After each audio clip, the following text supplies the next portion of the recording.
Hey everybody, it's Brian Burns and welcome to this episode of the Brutal Truth About Sales and Selling podcast. Today, we're going to be talking with Chad again about objections and how to really apply them and use them as a way of keeping momentum going and a way to get into accounts. So I think you're going to really enjoy this episode. Me and Chad really chatted up. Also, hey, have you checked out CoVideo yet? They just announced a Chrome plugin. This is a crazy easy way to use it. So if you're a Chrome user and you want to try out video emails, that's also connected to Salesforce if you're using that. It's a great way to engage. Video is the way to connect with people. I've been using it on LinkedIn. I've been using it on email. The response rates are so much higher. And it takes about a day or two to get over the uncomfortableness, I guess, in front of the camera. Even me, I got over it. And you move on, and people start to engage with you.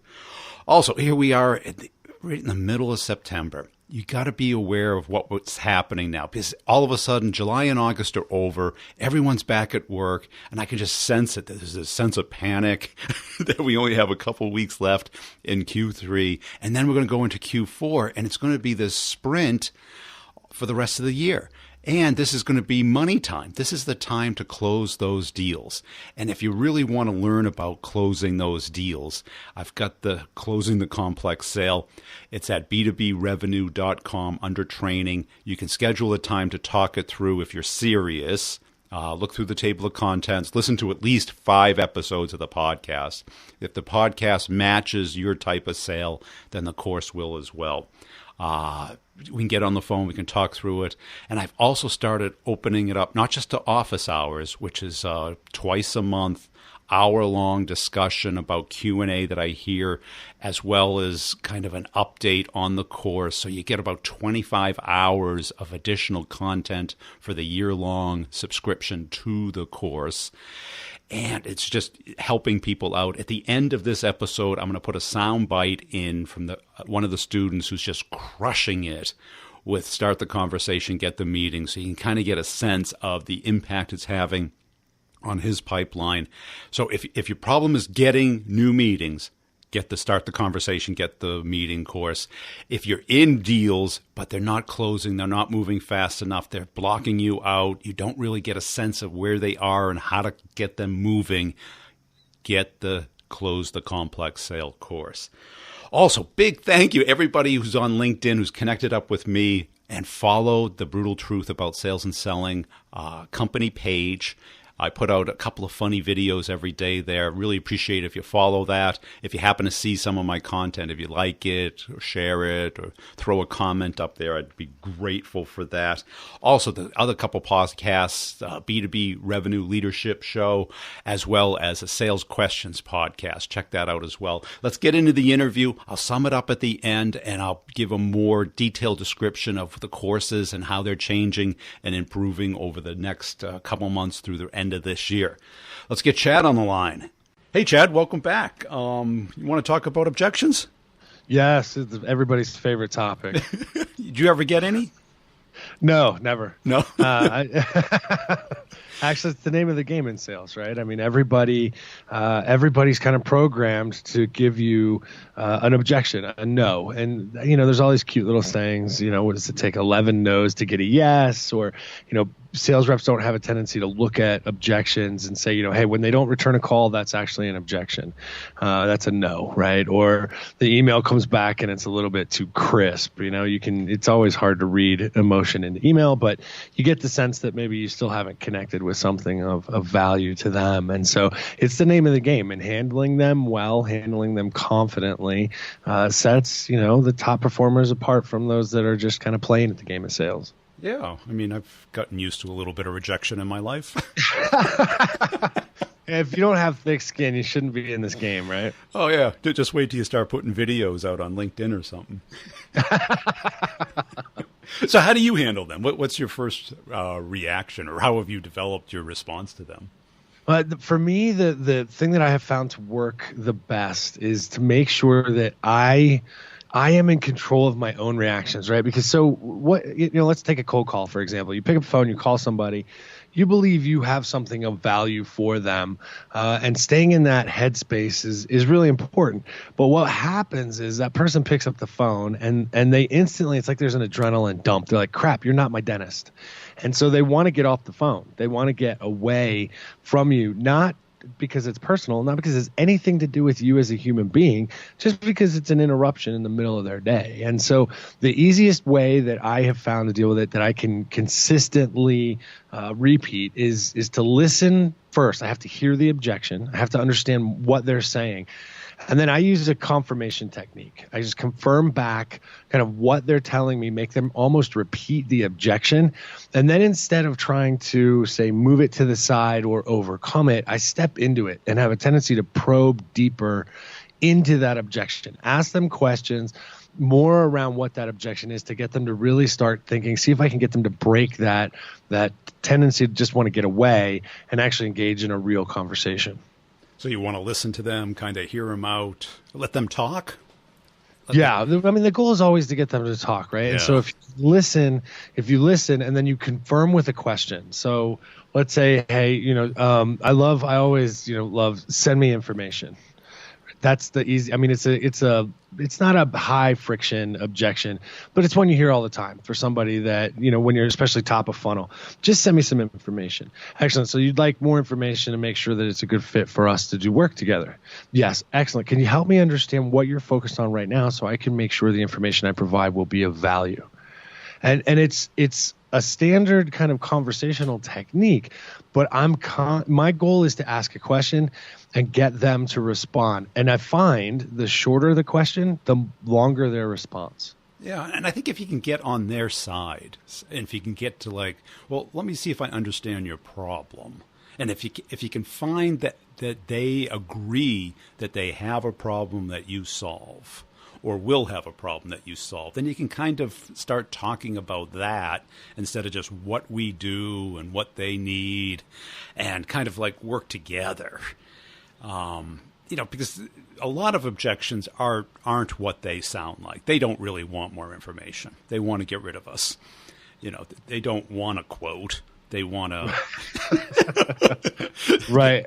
They want everything they need from you, and they'll put it in a file, and you'll go away, or you'll follow up, or now they have your caller ID or your email address, and they know exactly what you want. Well, and that's just it. I mean, I think most sales reps, we see this all the time. Most sales reps want to talk about them. They want to talk about themselves. They want to talk about their product, their solution, their services. They want to talk about bits and bytes and features. And quite honestly, people that you call don't give a crap. I mean, I hate to be the one to, bearer of bad news kind of thing, but I want to make sure, that when you go to somebody, a prospect, you're trying to think of it from their perspective at top of funnel. Now, objections later in the sales cycle can often be different. And I would suggest handling those in a similar fashion, but they're not going to show up maybe as cleanly as a, hey, send me more information, or another one of my favorites, sorry, I'm in a meeting right now, I can't talk. Yeah. Those, top of funnel objections, you're really working on getting around the way the brain is wired, right? People, it's almost fight or flight. I mean, they dump, it's almost like the brain dumps the adrenaline. I want to get away from this person. I don't know who you are. You're interrupting me. And all you're trying to do, most sales reps are trying to do is like, oh, you should check out this new feature, or we can do this now. Okay, great. I don't care. Yeah. Right. So if you're going at them at top of funnel and you really are looking at it from their perspective, what outcomes are going to be important to them, that's going to help you, I think, be more effective with that listen, confirm, and probe approach that I described. You get further into the funnel, then those objections have a tendency to give you more insight into, is the deal real, qualification of it, are they just going through the motions? You start to get a sense for those. And again, same kind of approach. Listen to what they're saying. Confirm it back. If you've already got a relationship and you've passed that awkward, first introduction stage, and you're actually dating now, but you're not sure you want to consummate the relationship. So like now the objections are going to be a little bit different. So let's probe a little bit more intelligently, show that we're really paying attention. We want to collaborate with them, give them the opportunity to help guide you through this process from their perspective has a tendency to work a lot better than trying to force feed, oh, well, did we show you this feature over here? Or did you know we just added this new practice to our consulting services? And that's it. If you kind of write down the top 5 ones you're going to get at any stage, and even before, especially a face-to-face call, and so you don't have that deer in the headlights look when you hear it. And first, what are they really saying? When they say, oh, can you send me a quote? That most likely are telling you, I don't know what we want to do next. Right. But that seems like a logical thing. Because anytime you're looking at a car, a house, or whatever, price is always an issue, but it's not the only issue. If you can kind of come up with it. So what's really important to you? What do you want to get out of this? What's your top priority? Where does this fit in the list of things that you want to do? If you have those questions available, you can kind of refocus their mind on something that really matters, because most of the objections are knee-jerks on their side, and then we have another knee-jerk on our side, and we're not really connecting yet. Oh, yeah. Well, and I think you hit on a really important point there that I want to stress. Preparation. If you're not prepared to handle objections, you're not going to be able to guide. I don't like to use the word control. It's a little too dictatorial, but you're not going to be able to guide the conversation. You're not going to be able to handle your own initial emotional reaction when somebody tells you where to go and how to get there, right? So if you're not prepared, if you haven't thought about the type of role you're calling on, what are the things they're dealing with, what trends or changes in regulations, thank you, current political landscape, what things are affecting their businesses. If you haven't put that thought in and actually crafted some questions to have in front of you or practice them, whatever your thing is, if you haven't done the prep, then handling those objections becomes almost like paying the lottery. Are you in the right mood? Did you brush your teeth, and are you not garbling your words today? Can you speak confidently? There's too many variables. So if you do the prep, you're going to be much better off making sure you can handle those objections well. And I think that's another key to really being an objection handling expert. And that's it, and kind of understand what is the flow of that particular interaction. What do you want to get out of it? And if you get the runaround, which is an objection in a way, where you're like, clearly you want to have a next step. You've got to know what a good next step is. You got to suggest a couple.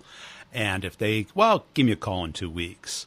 That doesn't sound like an objection, right? But it kind of is, right?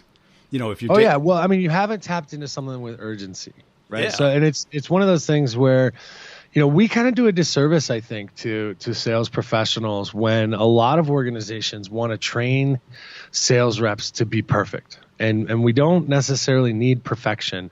I was talking to somebody yesterday, and they gave me an interesting stat that if you look at products that sell better based on their rating scores, so if you go to Amazon and they've got a 4.2 to a 4.5 rating versus a product that has a 5-star rating, believe it or not, the 4.2 to 4.5 products actually sell better. And they sell better because people don't expect perfection. They're skeptical of perfection. So not only making sure you've done the prep, not only making sure you can ask the questions, not only making sure you are looking at things from their perspective, but doing it in a truly authentic way, and making sure you're doing your best to execute what we all know are the best practices. You've got to ask for the next meeting, things like that. But if you're not doing it in a way to uncover information that's going to allow you to control the sales velocity, then all you've done is get around one objection and run into another one. Yeah, and I had a manager who used to have this statement, hey, I'm confused. He used that so well because it kind of throws the onus on the other person to help them clarify what's going on. Like, what are you confused about? Well, it seemed like you were really interested and you had a timeline, but it's not a priority. What am I not getting? What am I missing? Yeah. Right. And thinking you're supposed to have all of the answers. That's another one that, I see a lot of reps get wrapped around the axle because they'll think, all right, well, what if they give me an objection I haven't heard before? Well, first off, let's be real. There's only, especially top of funnel, there's usually only 7, 8, maybe 9 standard objections. We all hear, doesn't matter what industry it is, doesn't matter what you're selling. If you hear one you haven't heard before, write it down. Yeah. and share it, because those are rare. Right? I mean, in all of the years of prospecting, I probably have heard one or two that caught me by surprise, and that was it. Most of them are the standard set that we're going to know about. We're going to should be able to handle confidently, and quite honestly anticipate what that's going to be. So control your emotional reaction as a result, and again, keep those questions focused on what's important to the person you're working with or talking to. Or have things change? That's the other time you get objections, right? You get into a sales process. They were qualified 2.5 months ago when we started talking to them, but now something's changed. Maybe they've decided to do recapitalization. Maybe they've decided, you know what, we're going to spend this capital on. I got burned by this one earlier this year. We're gonna spend capital on an acquisition, rather than engaging in the transformation initiative right now. First, we want to do the acquisition. So things can change over time. Some objections you'll get around, but especially at top of funnel, I tell everybody, you're not really just looking to set a meeting. You're looking to qualify in or out. So if they're out of the buying window, ask them when the contract expires. Put it in the CRM and move on to somebody that you have an opportunity to sell to, rather than engaging in or trying to overcome objections that may overcome, but you're still not going to tie into something that is time bound and critical for the organization. And that's it. I think today that this objective of trying to get a 15-minute meeting or 30-minute meeting without building any interest, without building any curiosity, any need, any problem identified. And it's all about us talking about the product and the benefits and the outcomes you'll get. But if they don't have the problem, if you haven't sourced the problem, whether it's active or latent, it's our job to stir that up. And if we get an objection, we're typically moving too fast. Yeah. You're listening to yourself and you're not listening to them. Yeah. I mean, you don't go up to somebody at a bar and ask them out to dinner. Right, you go up and you say, "Hey, how's this going? It's kind of cold out, hot out, rainy out, something." You start a little conversation. "Hey, you want another beer?" You don't immediately skip over some of the steps, because you're going to get that look like you're a creep. And I unfortunately know exactly what look you're talking about. That may say more about me, but because what's in our mind, we're already in dinner, right? Or we may be past dinner. We've already planned out. Yeah, we're already through marriage to the divorce. We have a tendency to think that far ahead sometimes. You're taking your house key out in the deed. Oh, just walk up and hand them a key. Hey, here you go.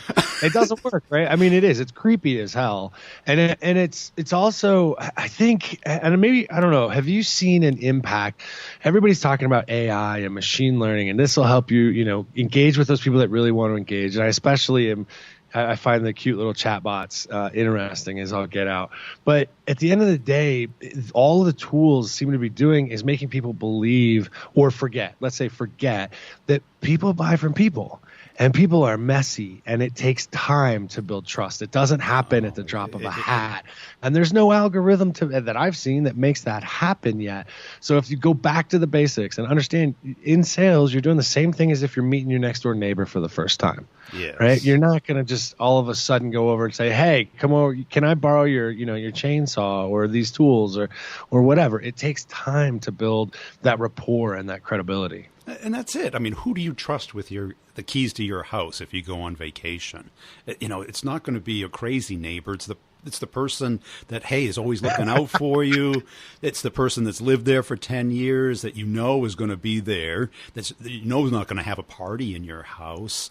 And I think you're spot on with the AI stuff. I think it's insanely powerful. I think the predictive stuff and who's in market, but that's all it is. It's information. It doesn't mean that they are ready to take a 15-minute meeting with you. It just means that they have a curiosity and their need has gone from latent to active, which is great information, but they're still a person.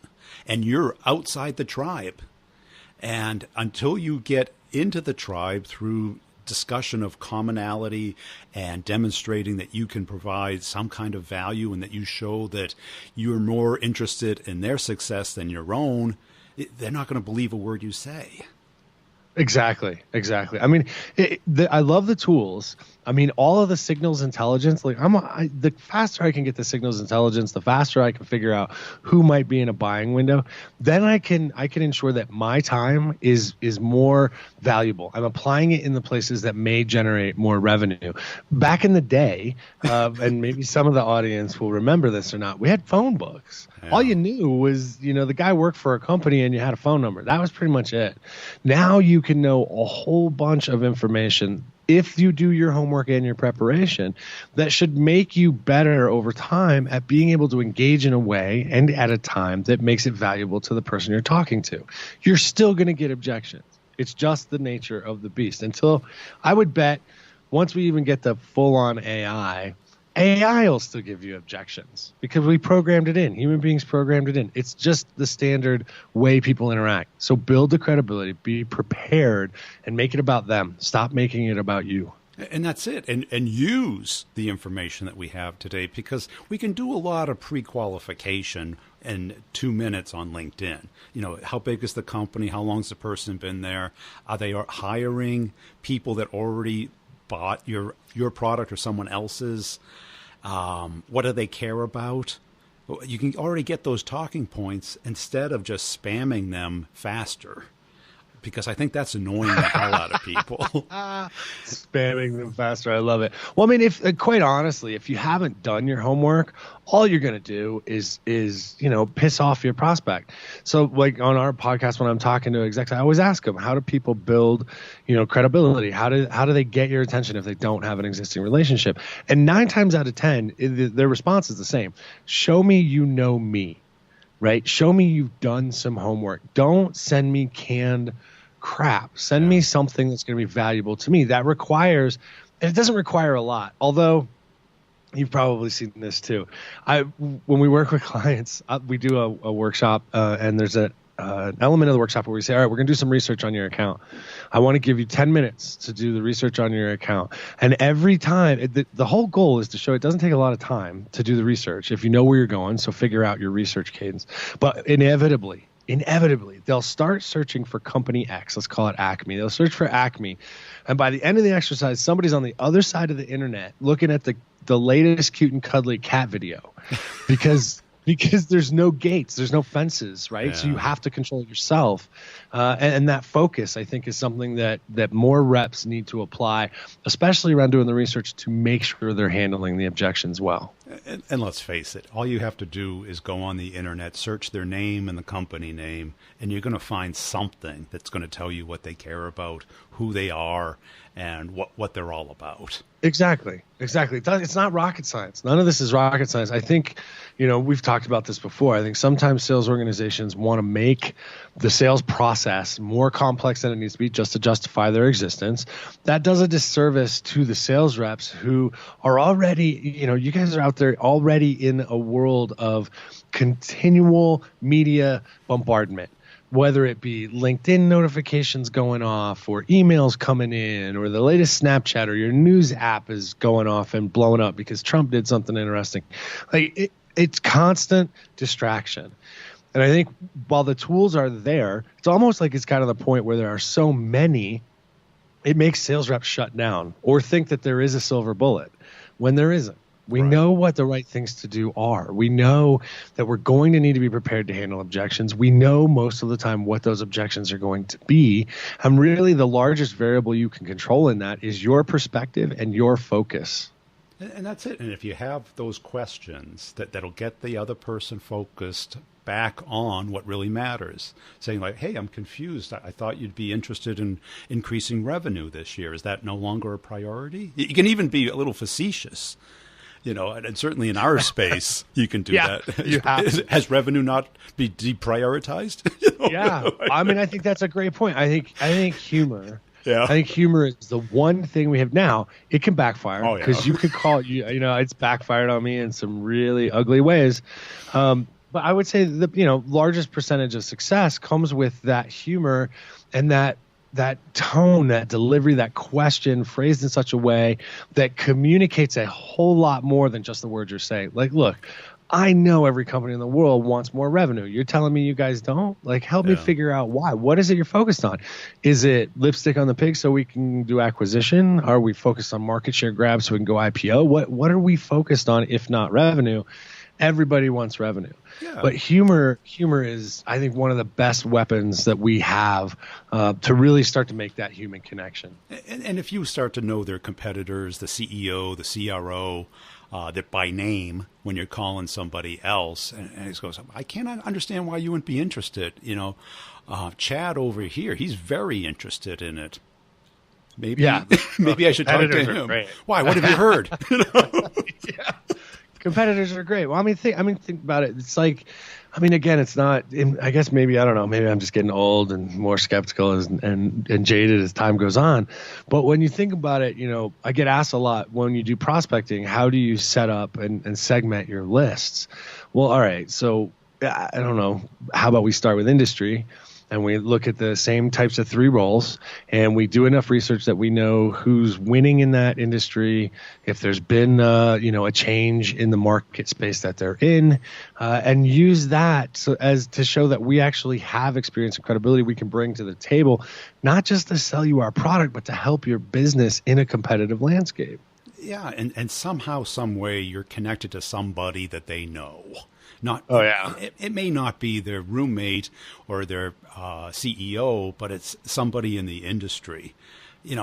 I had a guest on my podcast, and Mark Cuban was an investor, and I just, for shits and giggles, I tweeted it out, and I tagged him, and I said, another great Mark Cuban investment. He retweeted it within 10 minutes. Nice. You're like Cuban's active, right? Cuban's an active. He gets it. Oh yeah. Cuban's one of those guys who gets it. But it's that type of thing. I forget. Remember when all the rage was 6 degrees of separation from Kevin Bacon? Yep. I think I ended up being like 5 away from him. But it's true. I think it's even more true today. You're really not that far removed. And that goes back to another great way to handle objections is making sure your network is solid. So many people have, I have 10,000 connections on LinkedIn. Yeah, but how many of those people actually pick up the phone or help you? Right? So if your network is solid and at least your first level connections, they'll do you the solid of connecting you to somebody who may be connected to the person you want. You're a hell of a lot better off getting that set up and almost handling those objections before they come up because of the relationships you can leverage to get in front of people. And I think another front door into a company is that little chat bot, because sometimes it's manned by a human being, and that human being has a name, and that person is responsible for helping people. And even if you're a salesperson, and you can say, hey, I was talking to whoever, and it's somebody at the company that you can connect to at LinkedIn and then kind of work your way up. And more often than not, they will help you. Oh, yeah. But it's amazing to me if you ask for help, if you are genuinely approachable and you're not trying to, wear that, that suit of armor that most salespeople want to protect themselves from rejection. If you're just authentic and say, hey, this is what I'm trying to accomplish. I don't know if it's a fit for you guys or not, but can you help me figure out who I should be talking to in your organization? 8 out of 10 times it's always worked. And you know what, guys? The best people to call are the SDRs, the sales development reps, we'll call them BDRs, whatever they are, the ones that are doing the outbound prospecting, because they're living in that world of hell too. So I find that they are the easiest ones to call and say, hey, here's what I'm trying to do. Who should I talk to? They may not pass you in, but at least give you the information so that your time and effort and focus are better spent. Hey, I hope you enjoyed that. Chad's a great guy. I really take some notes on that, and maybe those are some ideas that will help you get into new accounts and look at objections in a different way. I think the worst thing we can do is pounce on them and try and fight back. Instead of just hearing people out, let them talk, have it turn into a discussion, a conversation versus a battle. Because you're not going to win a battle, but what you can do is engage people. Tell me more about that. Help me understand that. I'm naive to that, or that's new to me. I haven't heard that before. And even joke with people as a way of breaking the ice, and be ready for it. Make a list of, what are the top 5 ones that you hear, and think of like 3 creative responses for each. I think you'll find that very helpful. Also, if you go to gong.io, they've got a whole study on objections and the responses for them. So check that out as well. They've got a little cheat sheet under resources and blog. Check that out. If you'd like to understand how companies buy, go to b2brevenue.com and you can get my book, How Companies Make Product Selections. You can check out the courses there under training. I now am offering one-on-ones, free one-on-ones to each student who's in the course. The course is structured on a year-long basis. It's not a subscription. It's a year-long access. You can pay by month or all at once. And what you get is not just the video content in the office hours. The office hours are live, interactive, but recorded, opportunities to ask questions. And I supplement the course with topics that people are bringing up to me. And I'm now offering one-on-one privates where we talk through your particular case. It's free if I can share it with the class. If I can't share it with the class, there's a charge for it. So it's a way of people getting help with their particular problem on a one-to-one basis without having to chime up during office hours, which is a one-to-many opportunity. But what people are getting out of it is this ability to get feedback on what they're doing. Because what people ask me, is it just knowledge? It's not just knowledge. Yes, you've got to know how things work, but like anything, like my chess analogy, I know how to play chess. I'm not a grandmaster. I don't really want to be a grandmaster, but I do want to get better at it. I do want to understand the differences between where I am and where I want to be. And to do that, I have to have somebody kind of show me that, because books aren't enough. Playing clearly isn't enough over and over again. I was stuck at the same level for a year, and it's like I'm not making progress.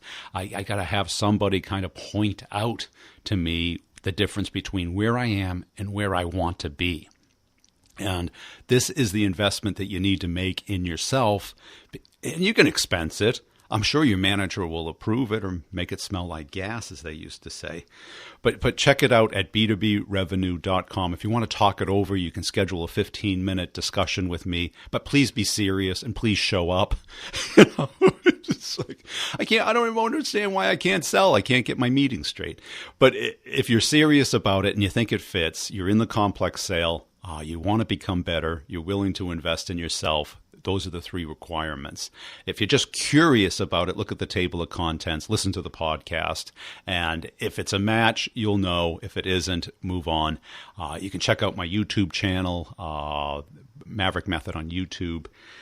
And wait a second, I've got a little testimonial from one of the students that's in the Start the Conversation, Get the Meeting course. I'll play it right after this. And when you hear the excitement of people engaging with prospects as human beings, the results that they're getting, it's just amazing. So I'll let you listen to that.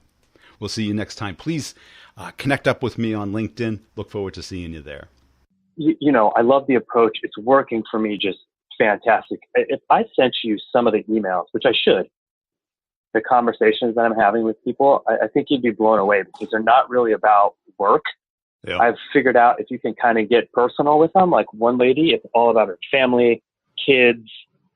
And then I sprinkled in a little bit around work, and she's LinkedIn, sending me messages on LinkedIn, photos of her family. No, I'm not even kidding. I should show this to you. You'd be stunned. I was shocked. And we're going to lunch on September 6th. And yesterday she shot me a LinkedIn message and said, "Hey, Ron, why don't we get on the phone and do a video call beforehand so our lunch isn't so awkward? We're like barely not meeting each other for the first time." Oh, holy cow, right? Like, this is unbelievable. So this is not the first time that this has happened. She's kind of an extreme, but I'm starting to figure out a pattern where I can actually make this a process, So good. Yeah. I'll show you that. So it's getting to that point. And every time I do this, I'm like, God, this is unbelievable, So. And it feels better too, doesn't it? Oh, Brian, let me tell you something. To be able to go go to lunch with her. I'll even talk to her on the phone, right? We're going to talk about family, kids, work-life harmony, because I shared a thing with her from Bezos about work-life harmony. This is where the conversation will start. Now, at some point, we're both not stupid, right? We know we're going to talk about work. We know why we're both there. Right. But to kick it off this way is so much better. And to end that lunch with the last 5 to 8 minutes of telling, well, what are you guys doing with digital